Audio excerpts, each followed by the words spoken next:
Hello. My name is Kim Addis, and I'm the president and founder of Frame of Mind Coaching. And you have just joined the Frame of Mind Coaching podcast, where we invite willing guests to be coached live and in person right on the podcast. Today, it is my pleasure to introduce to you my new guest. His name is John Mageau. Did I say it right, John? Perfect. Welcome. It's been said wrong all my life since I was 5, so that was awesome. Thank you, Kim. So you are the operations manager with a company called Linxus. Did I say it right this time? Also true.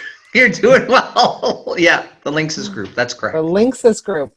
And What is the Linxus Group? What do you do? Just give us a little bit. So we are primarily a staffing firm that deals with both perm, and now we are opening a temporary staffing division, which I am heading with my great team that we have going on, and I'm really excited about it. It's a new venture for us, but we have a very experienced team, so that works out well for us. Okay, temporary staffing division as opposed to permanent staffing division. Right. So, okay. And the perms guys there, so it started off as a perm staffing company, and now Steven Shepard, our owner, wants to open up a temporary staffing division, which he's asked me to head. Okay, and how long have you been with Linksys? 3 months. So not a very long time. Okay. But I've been doing temporary staffing for, if I said it, it sounds so long, but it's 27 years. 27 years in temporary staffing. Yep. Wow. Okay. And you're here, you're in Toronto, you're in Brampton, you said? That's correct. So I am in Brampton. I started at a company, then I ran my own company called Bridge Staffing for 17 years. And I went to a couple other companies, and then Steve actually was with me at Bridge before he started his own. And now he said, why don't you come and work with us here? And I said, that's a really good idea. And so here I am. And he's a really good person. I knew he was when he was just a young kid, and now he's a mature person who's running his own business. It's really great to see that growth. Being new in a company, 3 months is still relatively new. What is your greatest challenge right now? For us, finding people because of the CERB situation, and also dealing with that's on the talent acquisition side. It's finding people because we have CERB, and finding people because we also have cash paying agencies that do not remit money to the government. On the sales side, so the getting client side, the client acquisition side, it's breaking down voicemail. So it's kind of a two-pronged problem, I guess. Like, those are the biggest two challenges. Okay, so you have problems getting people who want temporary work because it's a lot easier to not work when you're getting CERB. That's right. For those of you who are not in Canada, please describe what CERB is for our listeners who are not familiar with that. It's the Canadian Emergency Relief. I don't know what with a B. I don't know what the B is, but it's basically money to help people through this COVID. Benefit. See, thank you, Jonathan, our producer. It's always got to have a producer around. Yeah, Canadian Emergency Relief Benefit. So it's for people that are trying to help people through COVID because of the layoffs, and just the government was trying to get as much money into people's hands. And I understand that, but there is work out there. So now, because there's work out there, we can't get employees. The other problem is that a lot of our competitors are paying cash, so they're paying people under the table, and it's very rampant. And they don't remit to the government; they just pay their employees cash. We have everybody above board and paying, and that gives them about a 20% cost advantage to us. So it's a big problem for us. Okay. Probably the biggest. I would say that's the number one, and it has been prior to CERB, way before, because these people will collect money on different levels, or there'll be students that are here on the foreign student program that work full time and they get paid cash, and so it makes it harder for us to compete with our competitors. Okay, so I just want to jump ahead for a minute. So this issue of other companies, other staffing companies who just pay their employees in cash and don't remit to the government is a sore point for you because essentially it's competing with you. People just want to get paid. They don't want to have to pay taxes. That's right. And you're doing things legally. So here's a question, and just kind of walk with me through this Yep. for a brief moment. Who's your target market when you look at temporary employees? Is it students? Like who are you looking for to fill these roles? Usually new immigrants that are mostly permanent residents is primarily who we target or who answer our ads, because most of the people that are here in Canada already have good education, good jobs. They have other avenues of gaining employment. The people that come here, I mean, I'm a big new immigrant guy. My mother's an immigrant. She came in here to Canada with $10. So she would have been one of the people that we would have looked for. Right. Right. So that's what we do now. So for us, that's our target for that. And those are the people we usually look for. Get a high percentage of people from all over the world because we live in Toronto. So you get people who are interested, but then they go elsewhere because they basically find that it's a better deal somewhere else. A lot of the people we get don't mind working on what they call SIN or on the social insurance. Some, it's not, so those ones are okay because they want to make it through they want to pay tax. They want to get the benefit of being a permanent resident in Canada. Mm-hmm. The ones where we have problems are the ones that are on the dole or the ones that are students that want to work full time. Okay. And also immigrants? I don't have access to that labor pool. I mean, I do, but if I want to cheat, but I don't want to cheat. Does that make sense? So sorry, students are also part of your target market, but are they immigrant students or just immigrant students are part of our target market, but they can only work 20 hours a week according to the law, which many of them, when they work full time, and get paid cash, then they're working 40 hours a week, but under the table. Under the table. I see. Okay. So I have always been interested in helping companies create new playing fields. So right now you're playing in, let's call it a common playing field with other agencies, right? That's right. So we all understand the rules of the game. Some people break the rules, but you're all essentially playing in the same field. That's right. And it's hard to play in the same field when, let's say, some people are cheating or where you're not willing to bend the rules and you're on the straight and narrow, and there are some things you're not willing to sacrifice or compromise, correct? That's right, because I like sleeping at night.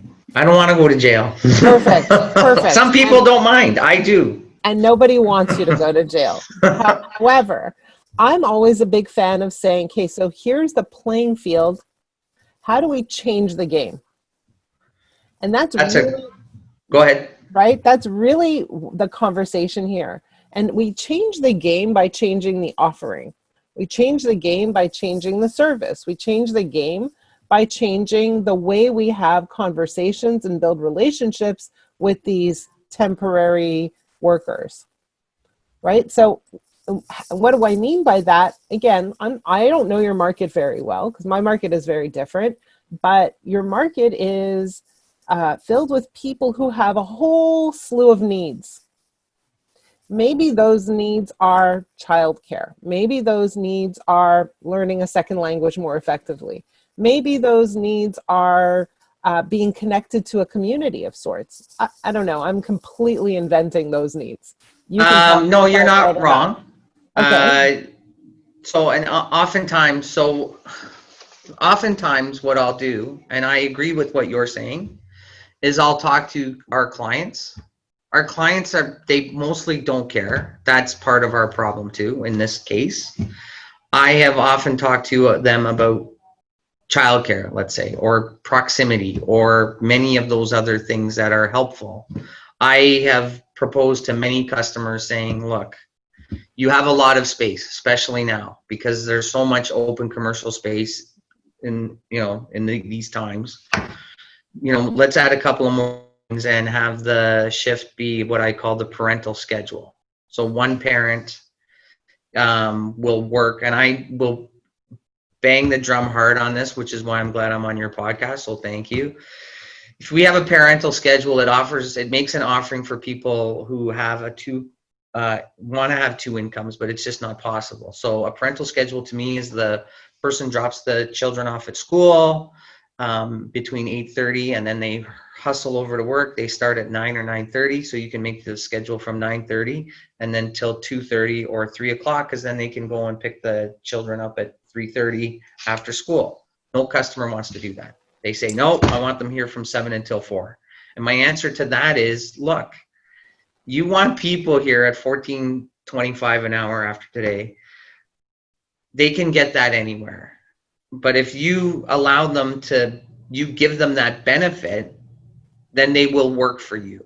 You're eliminating a whole section of the population because you don't want to bend a little bit so that you can get your stuff packaged or put together or whatever you happen to do. It's a little different. And again, I'm pushing the envelope a little, and I'm probably speaking out of turn, but that's okay. Okay, go ahead. What if, because what you're trying to do is great, right? Like, hey, make it easy for these people to work for you. But what if they're not working for your client? What if they're working for you? They do work for us.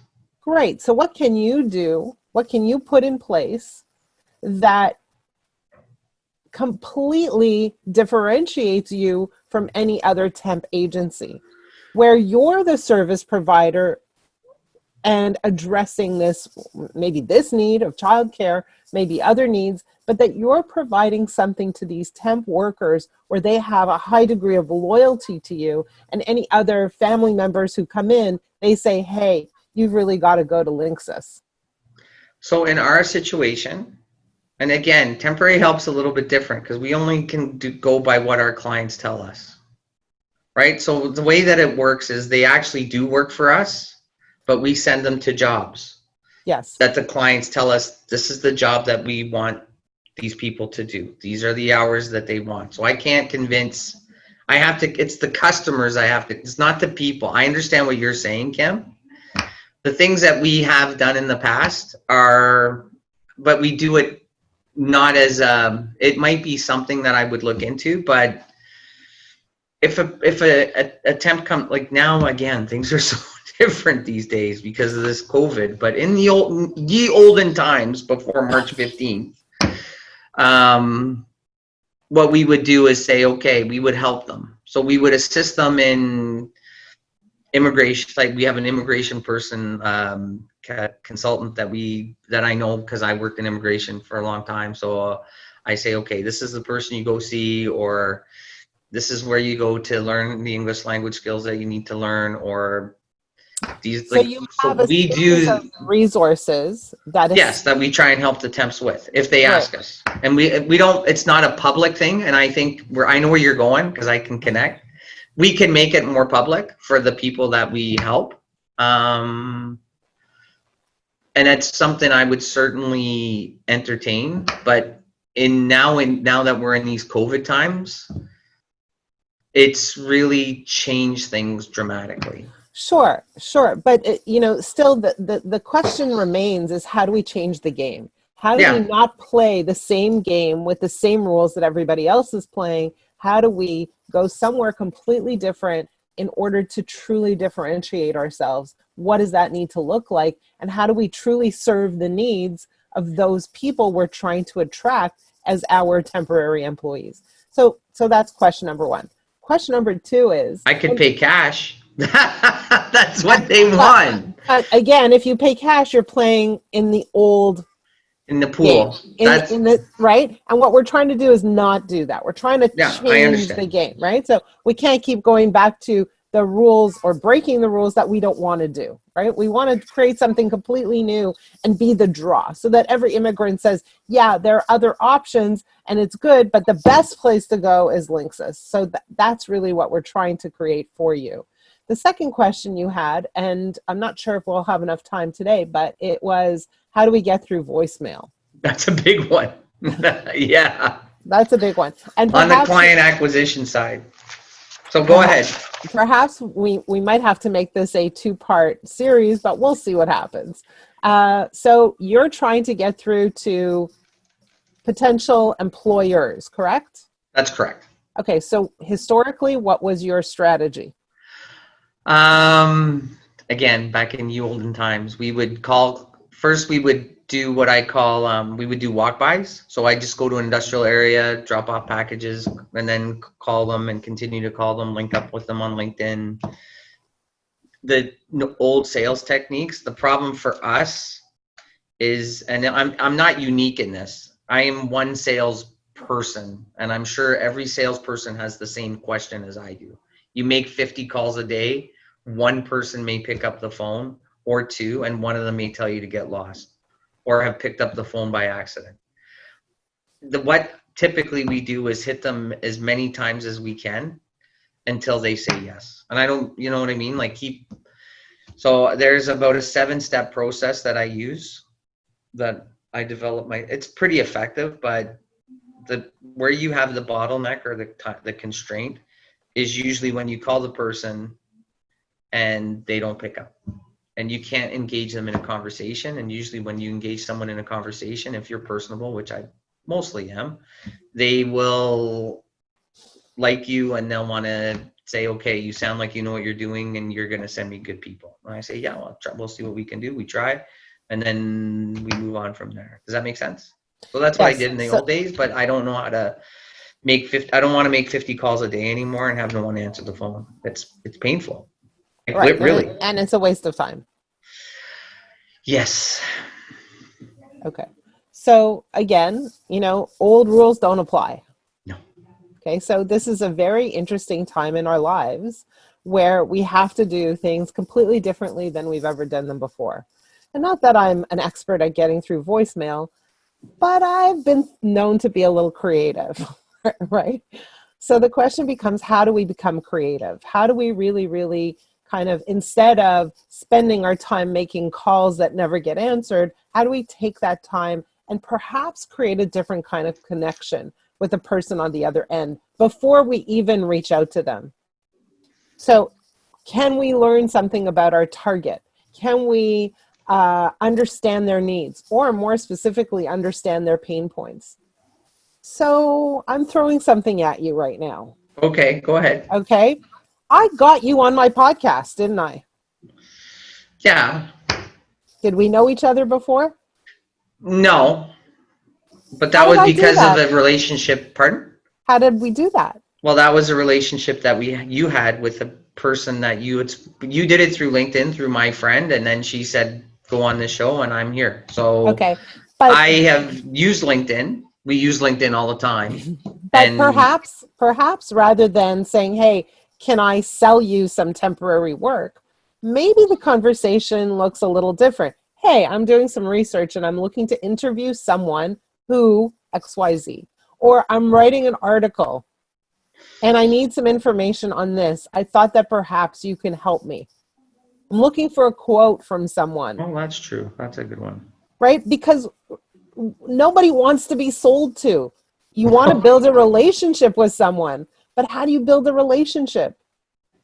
Perhaps what it looks like is not selling them anything at all, but rather trying something completely different that says, hey, I'm an expert in this field, and I'd like to talk to you because I'm interested in what you're struggling with right now. I'd like to know how you're overcoming this particular challenge. That's a completely different conversation. You're correct. I'm writing this down. Is that okay? It's absolutely because perfect. I'm not as smart as you, so I need to write things down. I write everything down. Well, see, that shows how smart you are. But the idea is that if, my father used to say this, if you can't get in through the front door, climb in through a window. Right? That's also true. And so right now, you just keep trying to ring the doorbell and nobody's answering. And so if after a period of time that consistently doesn't work, you kind of have to step back and say, hey, we need a new approach. We need a new strategy. And again, I don't exactly have the strategy. Maybe you're writing a white paper and you want some input. Maybe you're creating a podcast and you want a guest on your show. Maybe you're writing an article. Maybe you're doing some research.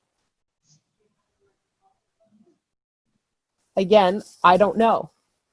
But my observation is nobody wants to be sold to, ever. And so we need to try something different. Does that make sense to you? Yes. Amazing. I'm sorry, I'm you're writing it down. I love that you're writing it down. Well, You should. I won't remember. Great. Again, in the olden times, I would have remembered. But now we're in these new times. That's right. New times call for new measures. Exactly. John, thank you so much for spending this time with me. Anytime. Thank you for sharing your challenge. Thank you for being open enough to experience coaching live and in person on a podcast. And I hope that you took something away. You wrote it down, so that's exciting. I wrote it down. For those of you who are listening, I hope that you glean some value from this podcast as well. And if you have a challenge that you want to share on the podcast, please reach out to me. My email address is kim@frameofmindcoaching.com. And if you have a challenge, but you're not so comfortable sharing it on a podcast, please reach out to me anyways. My email address is kim@frameofmindcoaching.com. John, thank you so much. And I hope we stay in touch. Anytime. Thank you so much for your time, Kim.